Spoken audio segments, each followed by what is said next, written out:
또 그 다음 좋은 게 뭔지 아세요? 메디테이션, 묵상이에요. 이 기도처럼 놀라운 묵상이 어디 있어요? 그럴 때 뇌파가 쫙 가라앉아요. 그래서 온 몸의 모든 기능들이 잠잠해지는 거예요. 그럴 때 우리 몸에서 활성화된 암세포나 이런 것들이 이제 침체되기 시작하는 거죠. 그래서 이 묵상이 그렇게 메디테이션을 많이 하는 사람이 수명이 길다는 통계가 나와 있어요. 그 다음 좋은 게 뭐냐면 감사하는 거예요.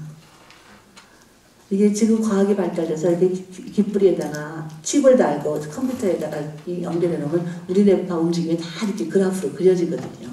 그럴 때 가장 뉴런들이 활발하게 움직이는 순간이 어디냐면 감사하는 마음을 가지면. 그래서 그 독일에서 실험을 했는데 한 10명을 쫙 앉혀놓고 감사만 하게 했는데 뇌파가 막 활발하게 아름다운 곡선으로 리듬을 타고 이렇게 움직였는데 그 중에 한 사람이 갑자기 팍 이렇게 흐트러지는 거예요. 그래서 그 사람한테 딱 물어보니까 자기가 지금 감사하다가 갑자기 증권 생각을 했더니 이렇게 되거든요. 그러니까 근데 이게 놀라운 성경 말씀이에요. 그리스도 예수 안에서 우리를 향하신 하나님의 뜻이 뭐예요? 항상 기뻐하라. 쉬지 말고 기도하라. 범사에 감사하라. 이 세 가지만큼 우리 뇌에 좋은 영향을 주는 게 없는 거죠. 하나님 우리에게 좋기 때문에 주시는 명령은 아닌 거죠. 얘기가 좀 빗나갔지만 저희 남편도 이게 완전히 뇌를 다쳐서 왼쪽 뇌 기능이 마비됐을 때 이런 방법으로 가정에 돌아와서 병원에서 안 고쳐졌어요. 근데 정말 믿음으로 딱 마음을 먹고 가정에 돌아왔는데 지금 다 회복이 됐다. 그 전보다 더 건강이 있었어요. 물론 근본적인 하나님의 은혜지요. 자, 이제 부부가 일과 같이 대화가 중요한데 현대 가정의 비극은 머리와 심장 사이에 피가 안 통해요. 남편과 아내 사이에 의사소통이 안 된다는 거예요. 이 한몸된 가정이 제 기능을 하지 못하는 이유는 머리와 심장 사이에 피가 안 통합니다. 남편과 아내 사이에 대화가 안 통해서. 대화는 기술이에요. 그래서 상담을 공부하는 게 왜 좋냐면 이 대화의 기술을 먼저 배우거든요. 여러분 대화의 기술 중에 가장 기본적인 기술이 뭐예요? 네, 경청, 이해, 반영. 이걸 액티브 리스닝이라고 얘기하죠. 부부끼리도 먼저 잘 들어주는 부부가 되세요. 시편 116편에 보면 여호와께서 내 기도에 응답하심으로 내가 저를 사랑하는도다. 사랑받는 아내가 되고 싶으세요? 남편에게 귀를 기울여주세요. 사랑받는 남편, 아내한테 귀를 기울여주세요. 사랑받는 자녀, 부모에게. 사랑받는 부모, 자녀에게. 하나님이 우리에게 귀를 기울여주셨기 때문에 시편 기자는 하나님을 사랑한다고 고백하고 있어요. 옆 사람 보시고 귀를 기울일게요. 시작. 귀를 기울일게요. 자, 그 다음에 말하는 기술도 필요하죠.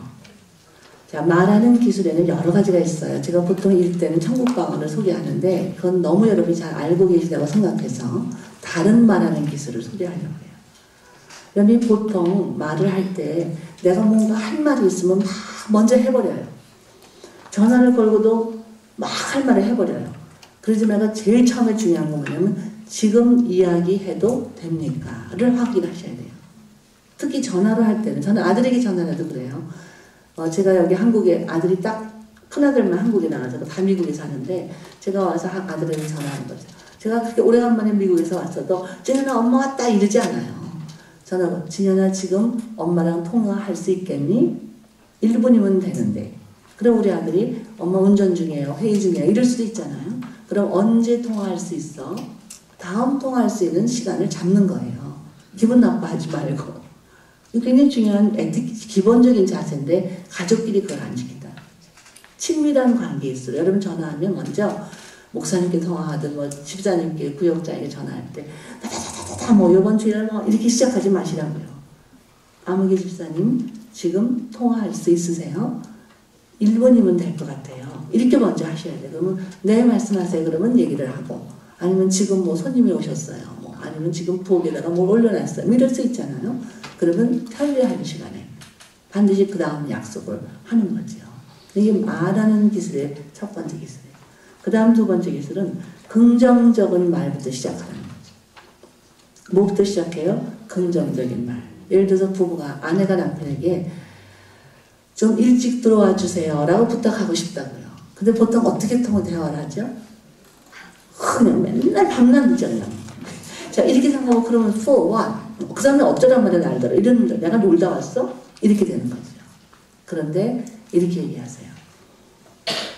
당신 정말 부지런해요. 그래서 온 가족이 이렇게 경제적으로 누릴 수 있는 것 같아요. 근데 내가 당신하고 둘만 갖는 시간이 너무 없어서 참 외로워요. 일주일에 한 번, 어느 요일이든 당신이 나와 둘만 갖는 시간을 가졌으면 좋겠어요. 자, 그럼 상대방이 어떨까요? 좋지 뭐. 그렇게 되는 거예요. 그러니까 협조를 구하는 그 전에 상대방의 장점부터 얘기해주는. 그 다음이 그런 말을. 이거는 미국의 제가 아까 얘기했던 이혼 방지 프로그램 중에 MML, 그러니까 Masters of Mystery of Love라는 그런 프로그램이 있어요. 미국 정부에서 펀드를 내주는 프로그램. 거기에 나오는 말하는 기술 훈련을 시키는 그 순서예요. 그러니까 맨 처음에는 뭐 하라고요? 지금 좋은 시간인가 확인하고, 두 번째는 칭찬해주고, 세 번째 필요한 말을 간결하게 확실히 말하세요.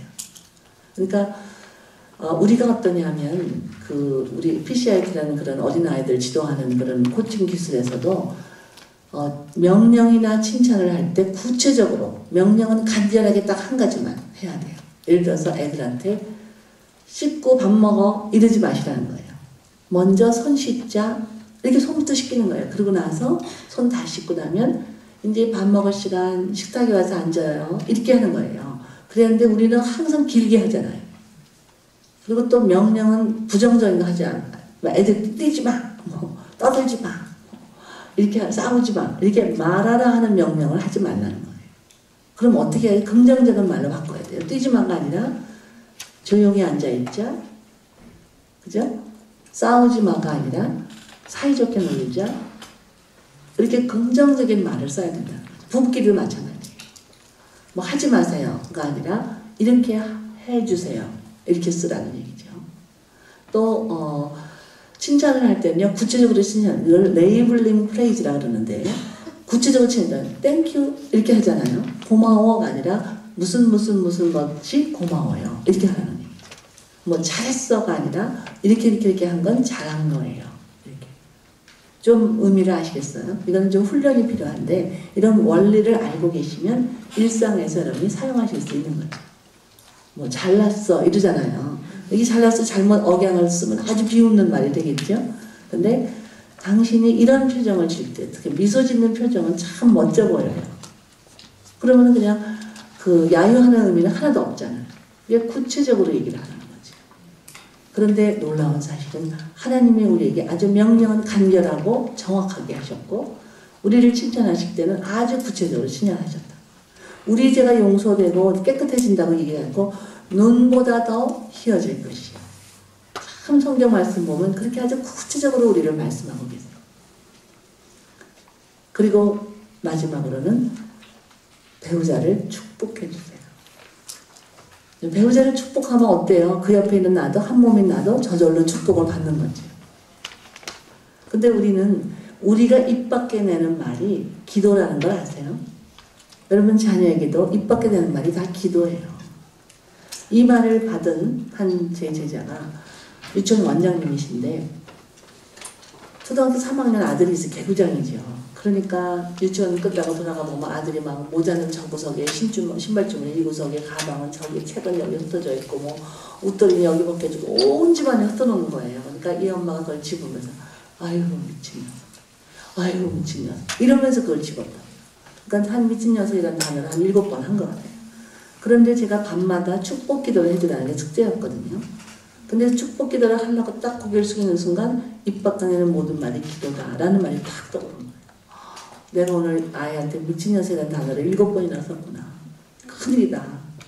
회개 기도를 해. 하나님 절대로 그런 말 안 쓸게요. 다 그걸 용서해 주세요. 그런 일이 일어나지 않게 해주세요. 이렇게 기도해야 돼요. 심호흡 좀 크게 하시고.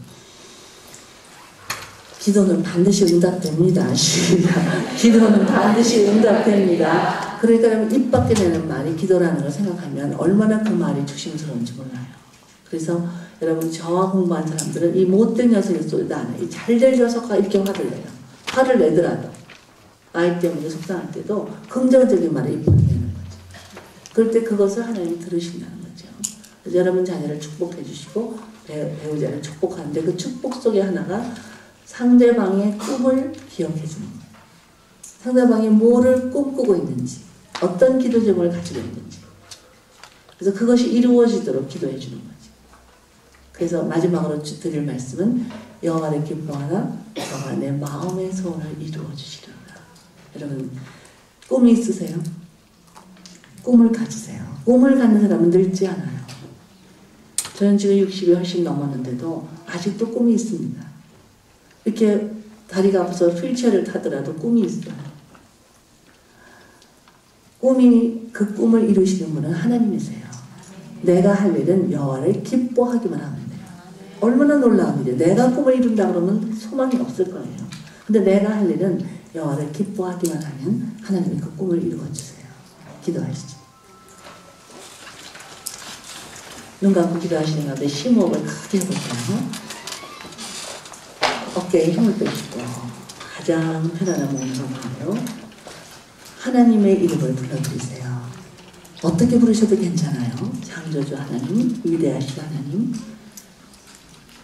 용서의 하나님, 자비의 하나님, 능력의 하나님, 꿈을 이루시는 하나님, 하나님의 이름을 불러드리세요. 그리고 자신의 이름을 불러보세요. 손을 조용히 가슴에 얹고 아무개야.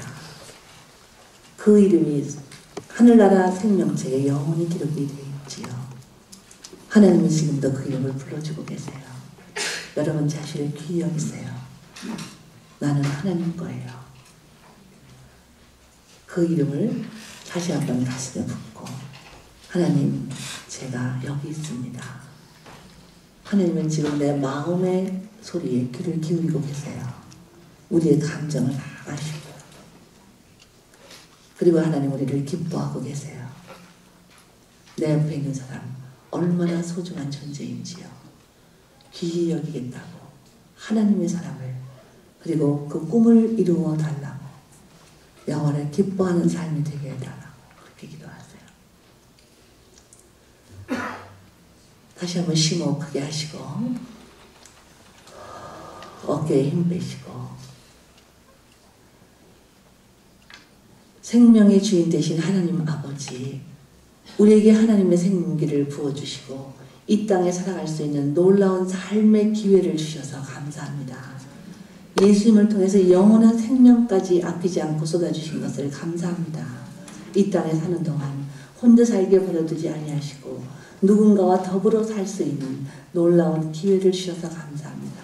내 옆에 사람에게 사랑의 통로만 되어 살게 하여 주옵소서. 예수님 이름으로 기도합니다.